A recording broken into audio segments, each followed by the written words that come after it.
Alrighty.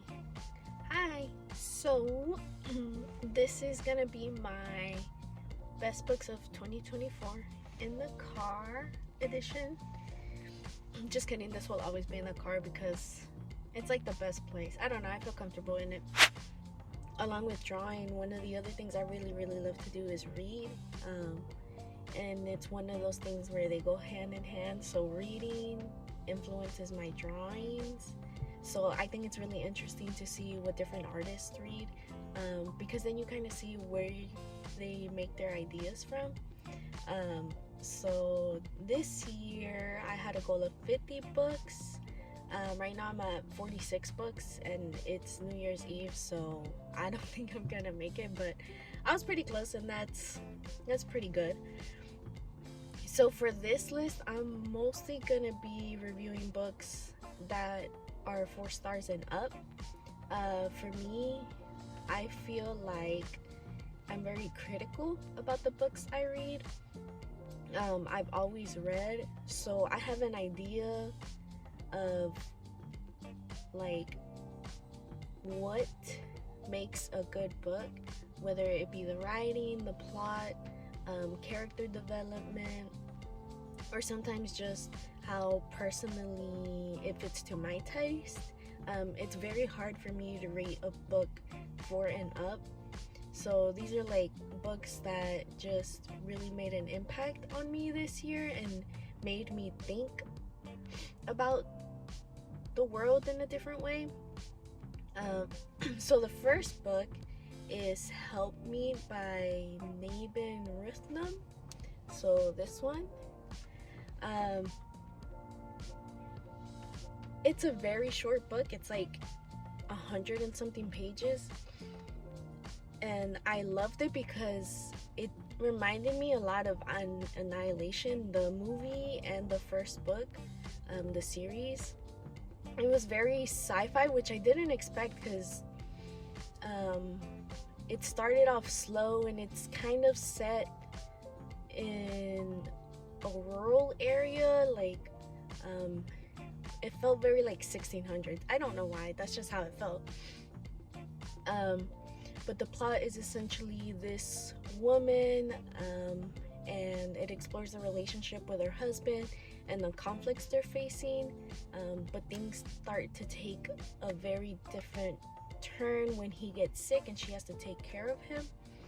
And so just the way the plot develops, I'm like, this should be an A24 film. I don't know if they're gonna adapt it or not, but Alex Garland, who adapted Annihilation into film, if he got his hands on this, oh, it would be so good. Like, as I was reading it, I could visualize what that would look like on screen, and it just made it like so much better. Because the thing is, I suffer from aphantasia, so I can't visualize things. And for some reason, this book, it really put me in the scene to where I felt like I could visualize it, and I could just sort of see it like a movie, which is very rare for me. I really struggle picturing things in my mind. And so that was really good. So I gave that one a 4 stars. It would have been 5 stars. I think honestly, if it explored a little more into the relationship between the husband and the wife, they go through it, but not enough for my taste. But great book, like a great way to start the year. I read that in January 2024. The next book that was really great, this one I did not expect. I honestly just picked it up because it was like 20% off at Target, and it had I think it won a prize. Oh, it was a Pulitzer Prize finalist. And I picked it up, and I honestly thought I wasn't gonna like it because the synopsis states about a person who works within the finance, right? So it's sort of like business, exploration, like the machinations of it. But that book is Trust, and Trust I gave 4.75. it was not what I expected at all. It it was it started with a character who is of the business world, and then it goes through his life and that of his wife. But it offers different perspectives as well. So it's set up as you're reading a book that was written in this world about this finance person. And so you go through like each chapter of the book, and it gives you more information into the man and wife's relationship and how she fits into his life and just the sort of people they are. It sort of reminds me of Sally Rooney's Normal People, just the way it's very introspective into how the people think and like the little minutia of their relationship. But there was a twist that I did not expect. Like, I expected it, but the way it was approached was very satisfying. So he wrote about it in such a delicate way where it like, ooh, it hits you like, oh, okay, I see. So that one was really great. It's set in the 1920s in New York. So I feel like that one, I felt like I gave it a higher rating because I came into it thinking that it was just gonna be about the Wall Street world, and it was, but it was more so about the people in it, and so it was very impactful. The next book is Assassin's Quest, book number 3 in the Farseer trilogy. Super great. Honestly, every book Robin Hobb writes is amazing. First of all, the way she writes, she's very descriptive, but simple. So she'll tell you exactly what's going on, but you can tell she's meticulous about which words she chooses. And so I love her books. So this is the first installment out of, I think it's 4. So this one is about, let's see.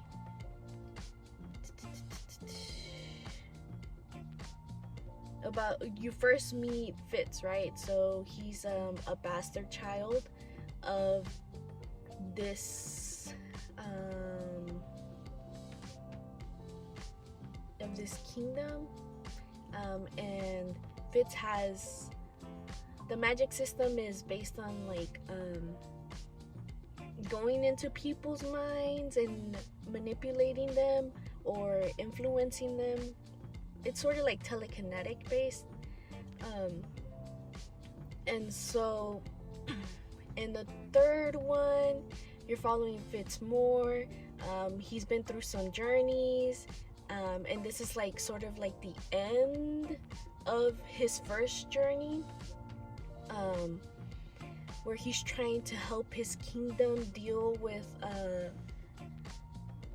these zombies from like this zombie disease that is being brought from outsiders, sort of like biowarfare.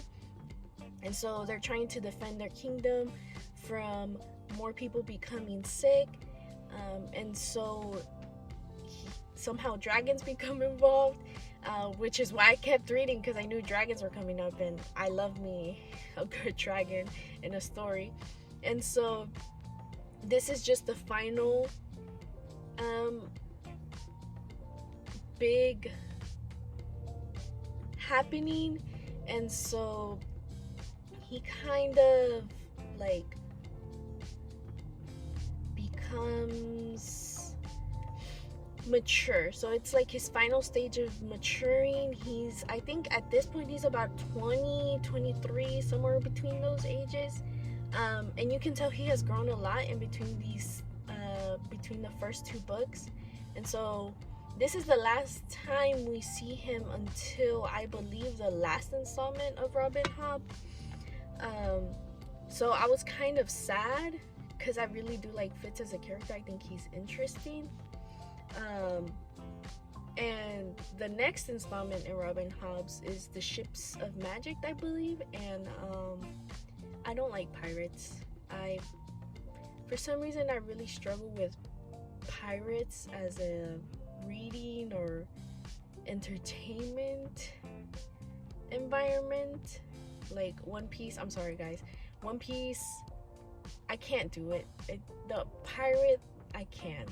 Just being on the sea and then ships, something about it is really boring and predictable. Like, sure, there could be more character studies because, you know, there's not much to do out at sea and there could be different situations, but I'm scared to move on because I know I'm probably gonna have a hard time getting into it. But I know once I read, once I start getting more into the Ships of Magic, I'll love it because it's Robin Hobb, but I'm scared. The next book is, I mean, I know some people hate it, some people love it, but Babel by R.F. Kuang. Ooh, I loved it. It's a big book, so you feel good finishing it. And then the subject matter makes you, you know, as a person of color, I related to it a lot. This whole study of like language and identity. So it's about a student who comes from China, and he's adopted into a family of affluence simply because of his ability to know Chinese. And this ability of knowing his language is essentially, what's the word? Taken advantage of for the benefit of this institution of Babel. And it's an exploration of like knowing what part you play in an institution and whether or not you are able to come to terms with it and just follow through, or be radicalized and do something about it. And it's an interesting exploration because both sides are valid, especially for someone, for example, as myself, who doesn't have the exact same privileges as other people. So it's sort of like struggling with, okay, I'm in a comfortable place now, and it's honestly okay if you stay in that place because you don't know anybody who's ever reached that status of living comfortably and above survival, or to make the change so that others could join you as well, and in knowing that maybe it's not gonna actually cause a permanent change, but hoping that it will. And so it was awesome. And I myself, I actually studied Chinese in university, so to see the language and how she breaks it down and how it like influences their world around them and how it can be manipulated, I loved it. It was everything I could ask for. It had action too, which I didn't expect. I wanted it to happen, but I wasn't expecting it because I was like, she has a really good story already, like just in the exploration of the characters. But the fact that she managed to make it a whole thing, 10 out of 10. I really enjoyed my time with it, and it was so good. Arf Kwan, thank you, bro. Thank you. Let's see. So that book I read in March. So from that point, I've only had 4 books that were like great. Let's see. The next one I read in June, and that was Piranesi. Oh wow, Piranesi. I was sort of afraid of it because from everyone who's read it, I understood like it's better if you know nothing going in. So I knew it was gonna be something different. And then already from reading the first words, I was like, oh no, this is making me like think in mathematical concepts, like trying to figure out exactly what they're saying. And so it just follows a man who he is lost in a different world, and you just follow along with him through his journey, and it was great. I really appreciated how we and the character knew nothing about the world, but you become adjusted to it, learning with him. And then the ending just, it really explores in a way trauma, so who we are after something so defining happens. It was good. It was good. I'm not gonna say more because you just kind of have to read it, and it's short. It's like 200 pages. It's a journey you have to take for yourself for sure. The next one I read in July, and that was The Ballad of Songbirds and Snakes by Suzanne Collins. It had been a long time since I read The Hunger Games. I read it in middle school, which was like 2011. And obviously The Hunger Games is an amazing book to read as a child. It really presents a lot of concepts of the real world, like rebelling against institutions, capitalism, social class, caste, and then watching the movies as an older young adult, you still feel for Katniss and like the severity of their world and their struggles. And so I was afraid of reading The Ballad of Songbirds and Snakes because I knew it was gonna talk more about Snow. And obviously Snow in The Hunger Games isn't the greatest character, so I didn't want to come into it like maybe he's gonna be excused in a way for the way he acts, because the whole point is that the entire system is flawed. This is not the way to deal with conflict or uprisings or rebellions. So I didn't want to have a reason to excuse what Snow did or why the system is the way it is. But it didn't. I think Suzanne Collins offered a lot in this prequel to fatten the Hunger Games series.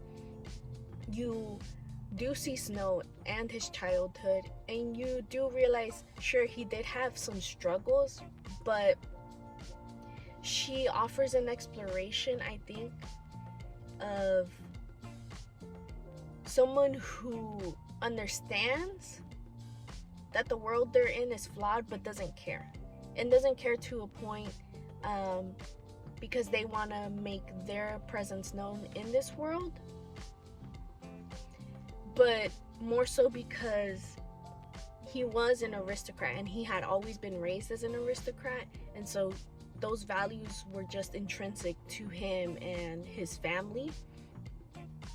And so you see how he struggles being faced with the actual contestants and having to mentor them. But the struggles that he faces isn't like, oh, I feel bad for them. It's more like, I feel bad that we're not able to give them what they deserve exactly. Sort of like from a position of superiority. And so you really get this insight into the thought process of someone who is in power, which is kind of, freaky, entering the mind of someone who thinks about things like that, because it makes you feel gross. It's like I think of things as I could see where those thoughts are coming from, but I personally don't relate to them.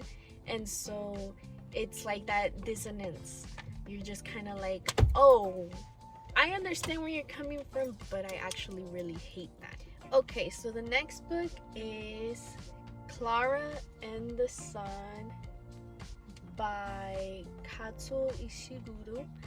So this book is about a world in which there is robot companions for children, so it's like a toy that they play with, and it's told from the perspective of Clara, who is one of those robot companions, and it talks about her time being in the store when she's purchased, and then the relationships she forms with the child who adopts her, in a sense. And it had very unique insights, which I think is due to who the main character is, because one, it's a child, but two, it's a child robot.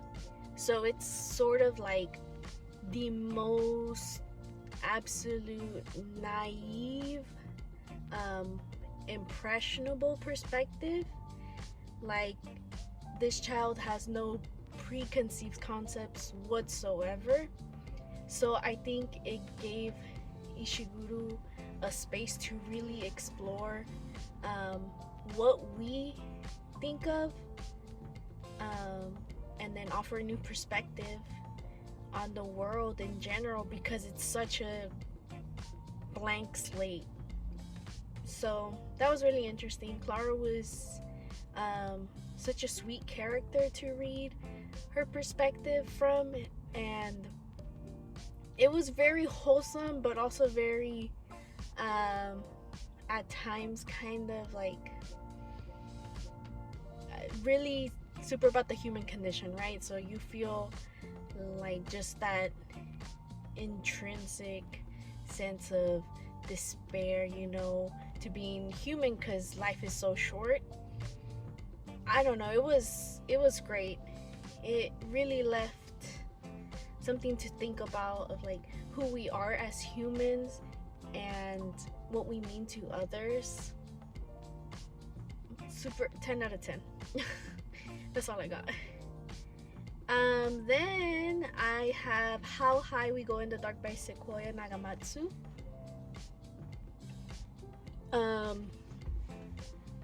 That one is in the future, in which a disease spreads, and then just how that disease shapes our world. So I'm pretty sure, yes, this was published like 2022, so it was a little bit in the workings of COVID.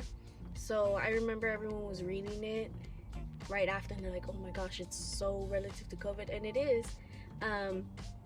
But it's like if COVID were a capitalist enterprise kind of thing, because then they end up making all of these different new environments, like a theme park in which children can ethically, or parents can choose to send their child to in their final days, kind of thing.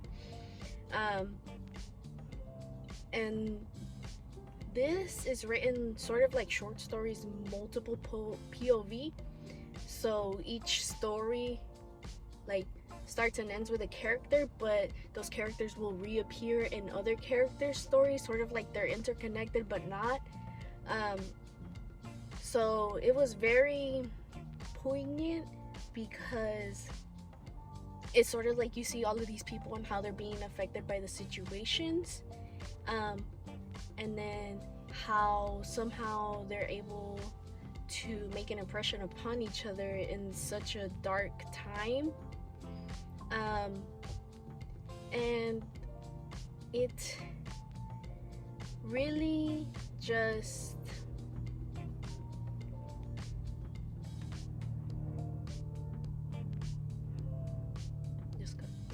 It was a book that made you really think about the afterlife, what happens after we're gone, and what happens before we're even here, kind of thing. So it sort of explores the entire life cycle of being human, like just the parts that we don't even know about. So that was pretty cool book. The next one. So I read a lot of sci-fi. I read a lot of sci-fi. I don't know, something about it just it really takes you out of your place in time, but also makes you really reflect on your place in time, because it makes you consider all these different possibilities.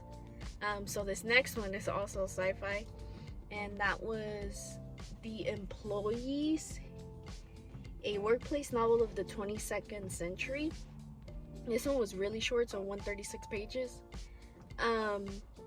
This one sort of reminds me of Severance, the Apple TV original, which chef's kiss. If you haven't watched it, I would recommend watching it. It's really great.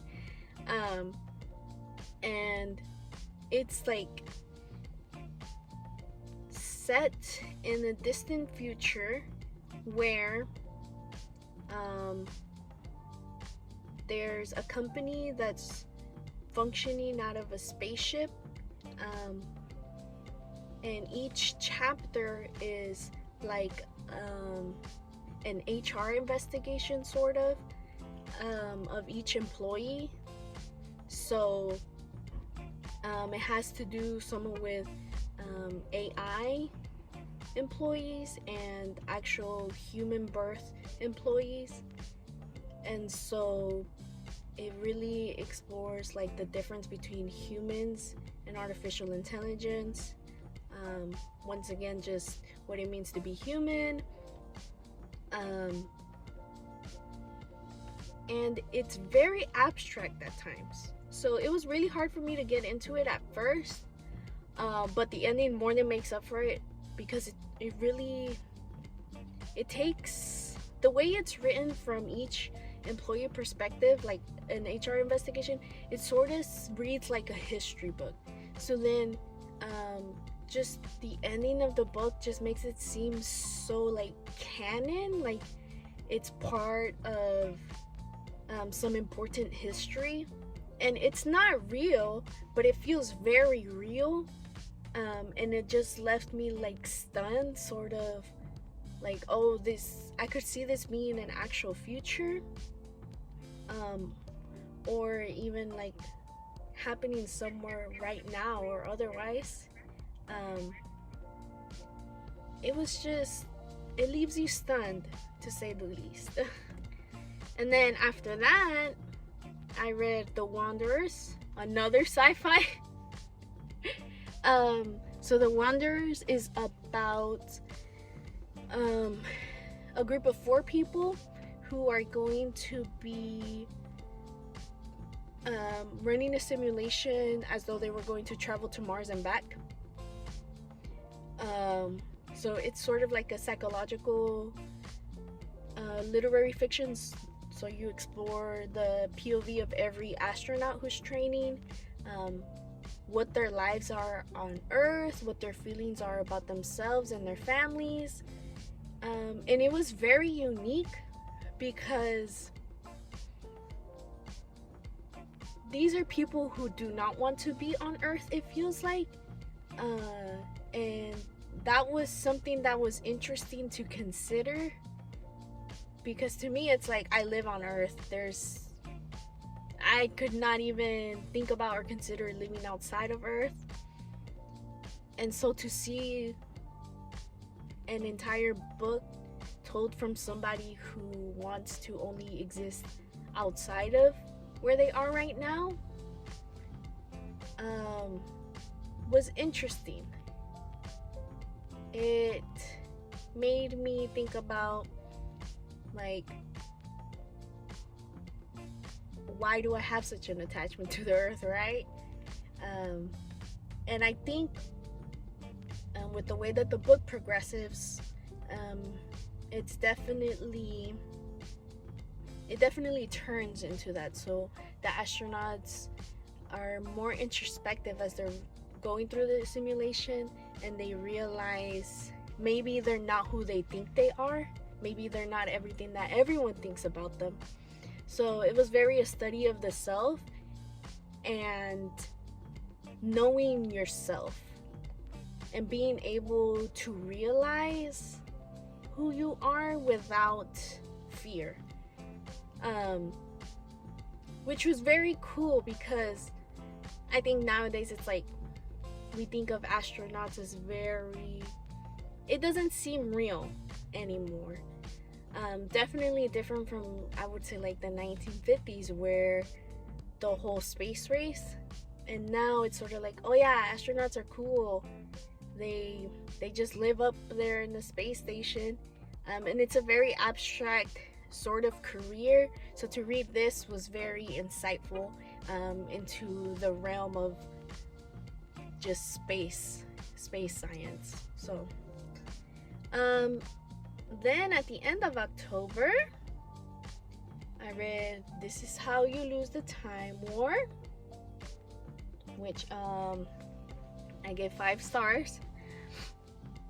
So How You Lose the Time War is told from the perspective of Red and Blue, and then they're writing letters to each other across time and space and dimensions. It's very sweet.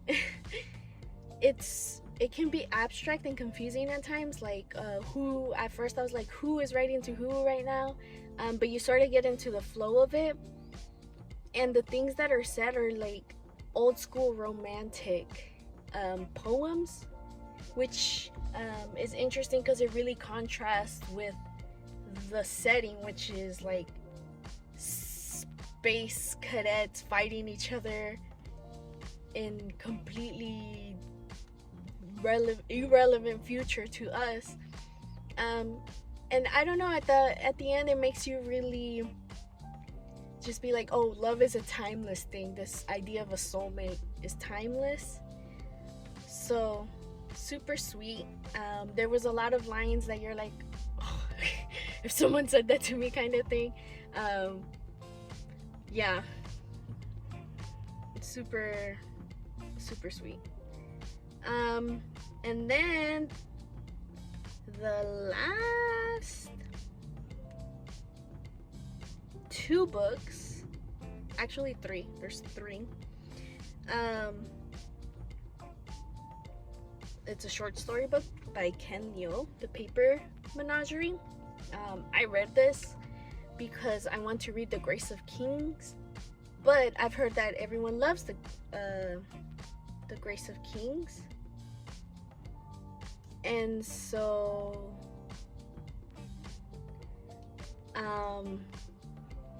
I wanted to put it off because I feel like it is a book that I'm going to love, and I don't want to waste it as soon as possible, kind of thing.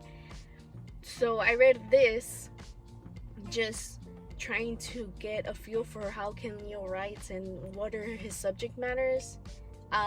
Phenomenal, 5 stars. Every story had me captivated.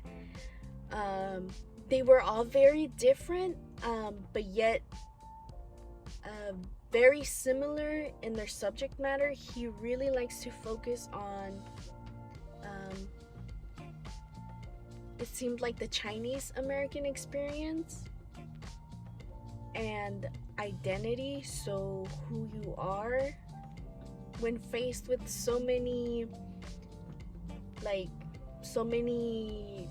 different people telling you you're this, and then how to compile all of these different perspectives on yourself to actually make yourself, kind of thing. There were some that were set in Western times, whenever the Chinese were moving over here during the gold rush, San Francisco. And there were some stories set in a very far future. So the Earth finally dying and humanity trying to escape on ships. And every story just left you absolutely flabbergasted, because you're like, how do you come up with this? And the fact that he was able to execute it so well is amazing. Like, every story I read, I'm like, I wish I could write something like this, but I'm grateful that somebody can. It's like, you know, that it's an instant like classic. It's just in your mind. And it's a very great introduction to his body of work. It was an experience. I finished this book like I think in a week, and it was like, it's 450 pages long, but I just didn't want to stop. Every story was just amazing. You're just like, what? So I'm really excited for The Grace of Kings. I'm pretty sure I'm going to read it in 2025. And if The Paper Menagerie is any indication of his writing, I'm sure I'm going to love it. Okay, so the next book is, I'm sure you've heard about this one. Everyone's been talking about it. Small Things Like These by Claire Keegan. 100 pages. That's why I read it, because I was trying to get my book reading count up. It was, the main point of the book that I got is our duty as a human to other humans. So it's about this man who lives in a small Irish town, and he lives a very comfortable life. Not even very, I would say like moderately comfortable, like middle class, it seems like. And he discovers something about this town, more specifically about the church of the town and what sort of things are happening there. And he decides to do something about it.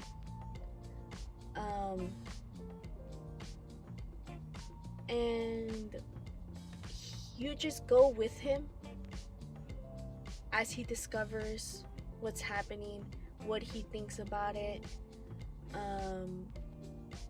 He consults other people in his life about it, and it's really this inner struggle that you experience with him about, should I do something? If I do something, what are the consequences? Is it worth it? Kind of thing. Just these questions that make you consider, like, should we even ask this? Why does it matter what the consequences are? But it's a very real, legitimate concern, because we all have things that we love in our life, things that we aren't willing to risk. And so for me, it really brings you back to this idea of, make sure you're taking the risks that make you proud. Don't try to get hung up on expectations of others or your expectations, because at times you can surprise yourself. So yeah, very, very thought-provoking. And then the final book that I literally just finished right now at work, of this year, which made it to the top because I wasn't expecting it, is Normal People by Sally Rooney. Definitely a 4-star book. I read it within like 3 days. It's a tale about two people who meet in high school, who remain together through college and after, and just their tumultuous relationship with one another. Very focused on like societal differences, so who they are in their greater social circle, what the expectations of those around them are concerning them. And it was great because it was extremely introspective. You get to see exactly who these people are, and they know who they are, but they are afraid of showing that to the world around them. So you see them struggle trying to share who they are amongst each other and with their friends. And it really